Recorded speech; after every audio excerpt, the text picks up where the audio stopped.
अस्सलाम वालेकुम नाजरीन, मैं मोहम्मद असलम हुसैन सियासत की खबरों में आप सबका इस्तकबाल करता हूँ।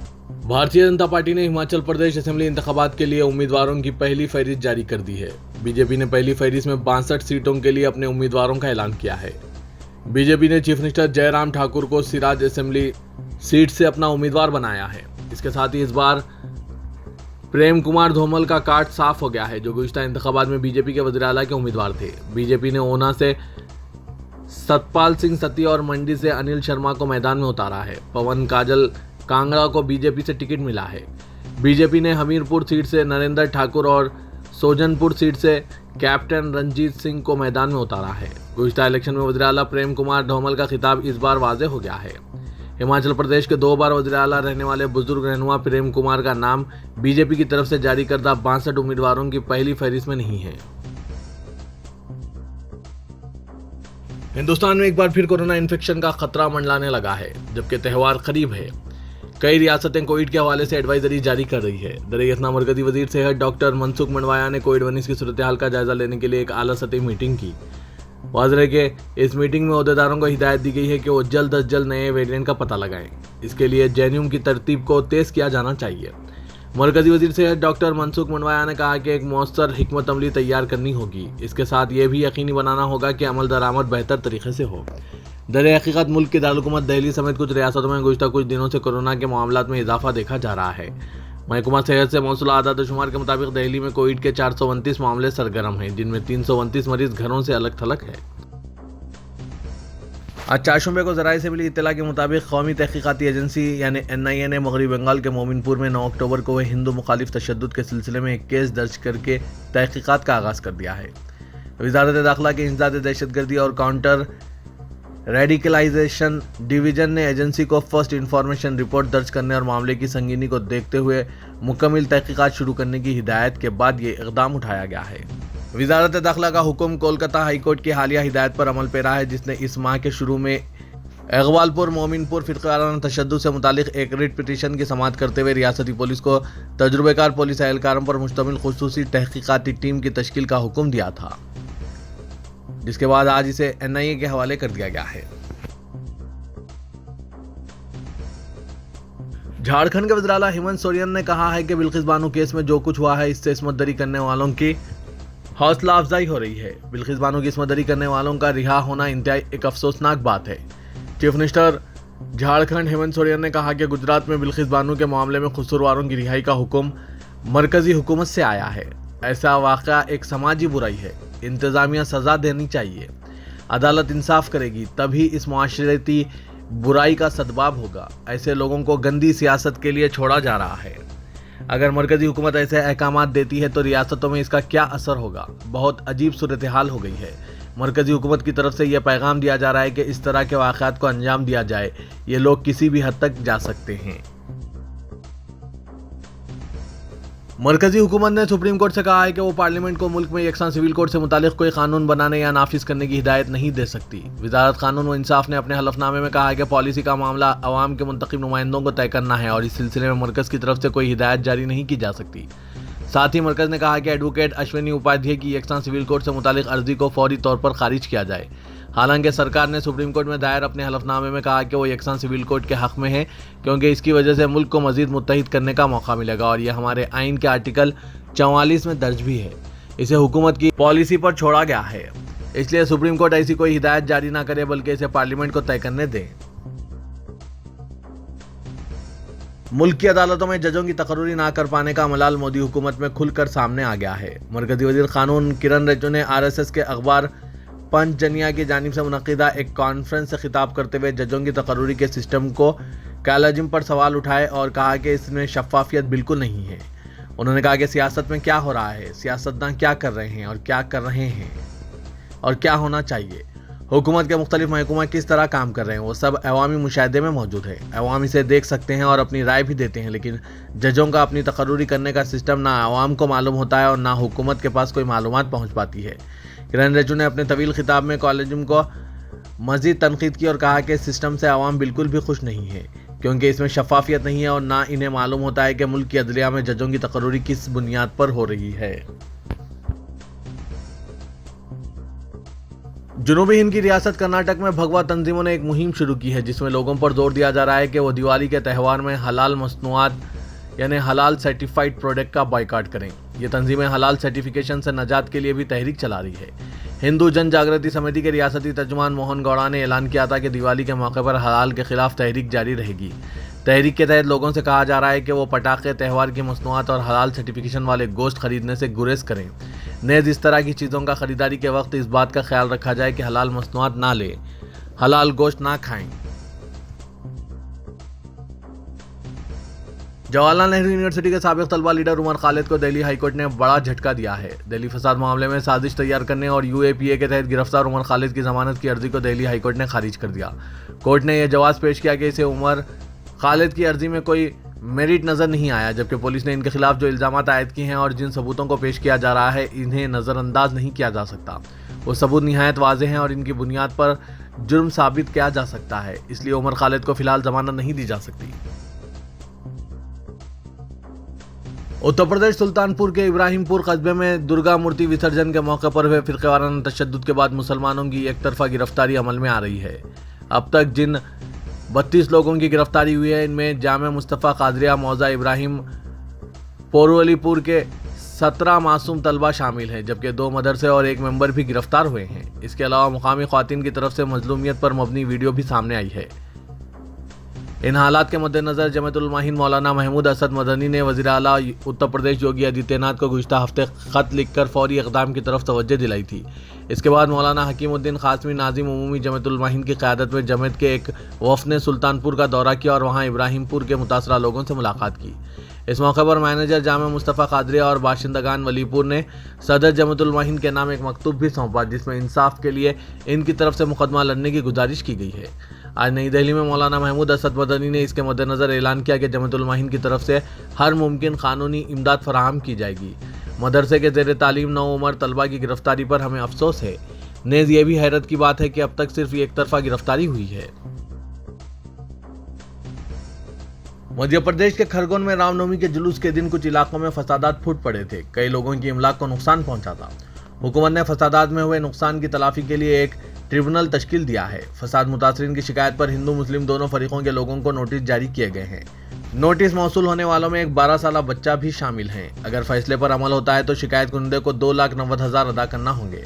दरअसल अप्रैल में फसादात के फौरन बाद वज़ीर आला शिवराज सिंह चौहान ने कहा था कि पथराव किसने किया है, इमलाक को नुकसान पहुंचा है, इनको सजा दी जाएगी लेकिन इनसे सरकारी या निजी जायदाद बरामद की जाएगी। 10 अप्रैल को खरगोन में कई लोगों के घर और दुकानें जला दी गई।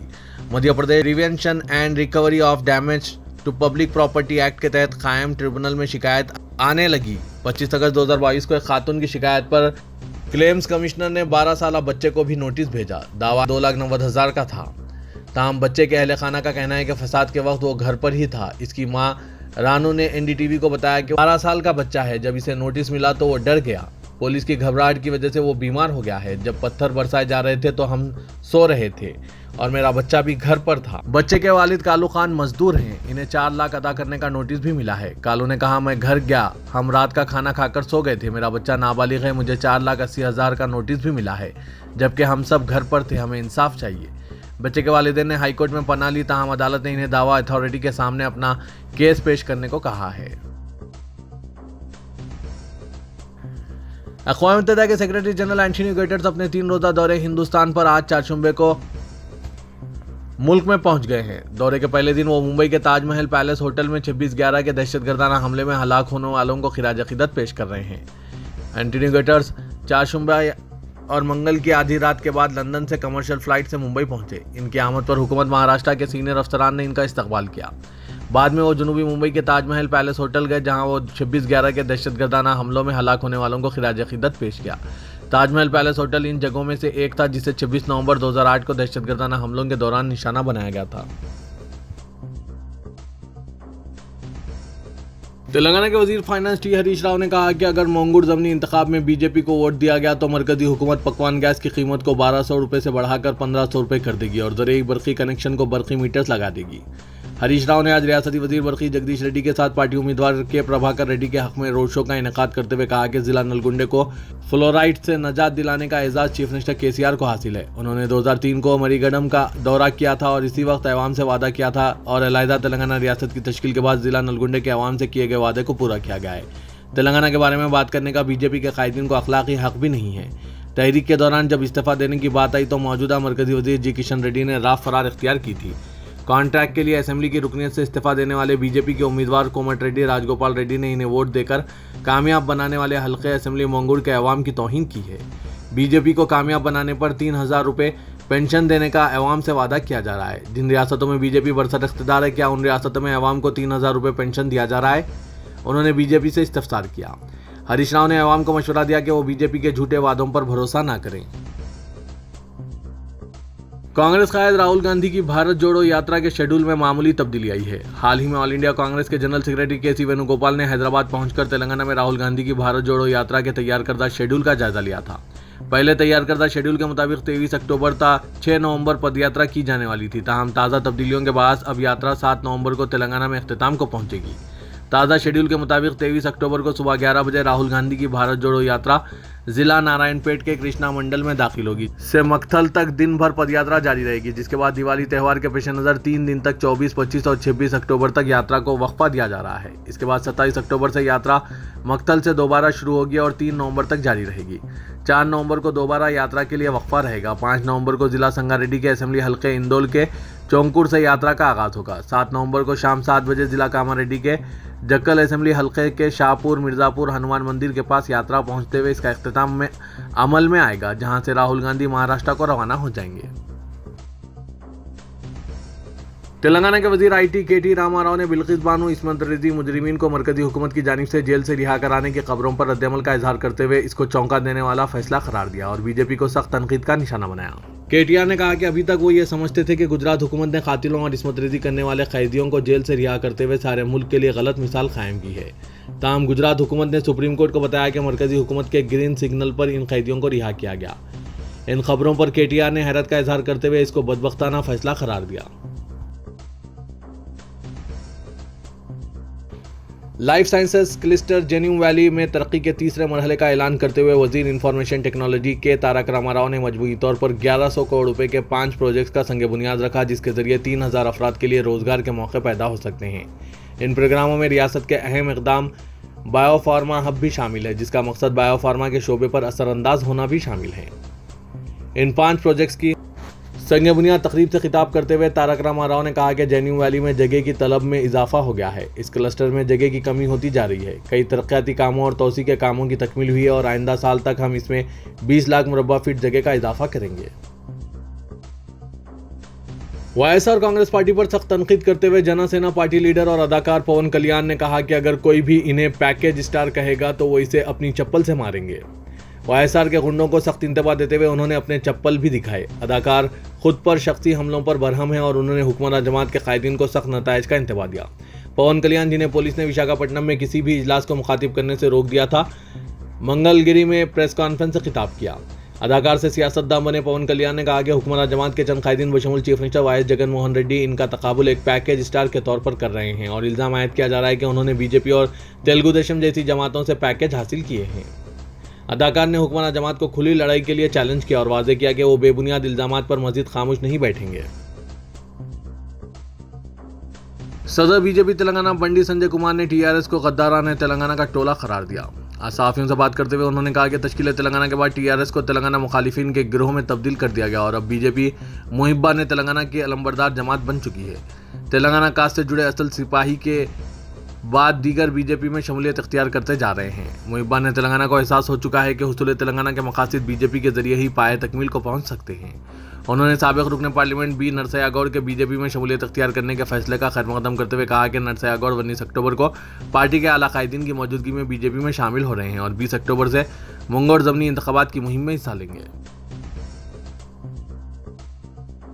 वज़ीर आला तेलंगाना के चंद्रशेखर राव टीआरएस को बीआरएस में तब्दील करते हुए कौमी सियासत में अहम किरदार अदा करने का ख्वाब देख रहे हैं, मगर इनके नुमाइंदे हल्के गजवेल में ही सब कुछ ठीक नहीं है। आज के केसीआर को उस वक्त शदीद झटका लगा जब गजवेल हल्के असेंबली के कोंडापाक मंडल के जैतीन आचाराम नामी देहात से 150 से ज्यादा टीआरएस कायदीन व कारकुनों ने टीआरएस से अलहदगी अख्तियार करने का ऐलान किया है।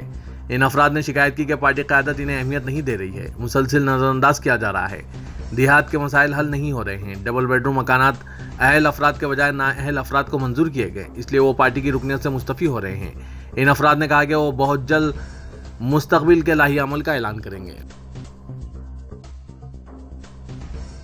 इदारे सियासत के ज़ेरे एहतमाम महबूब हुसैन जिगर कैरियर गाइडेंस सेंटर वाक़ अहाते दफ्तर सियासत एबिट्स में तालीम याफ्ता बेरोजगार नौजवानों को ज़ामिन रोजगार कोर्सेज की तरबियत दी जा रही है। कोर्सेज में बिलखुसूस ऑटोकैड और टैली जीएसटी को भी शामिल किया गया है, क्योंकि हुकूमत तेलंगाना ऑटोकैड की मुलाजमतें फराहम करने में भी पहल कर सकती है।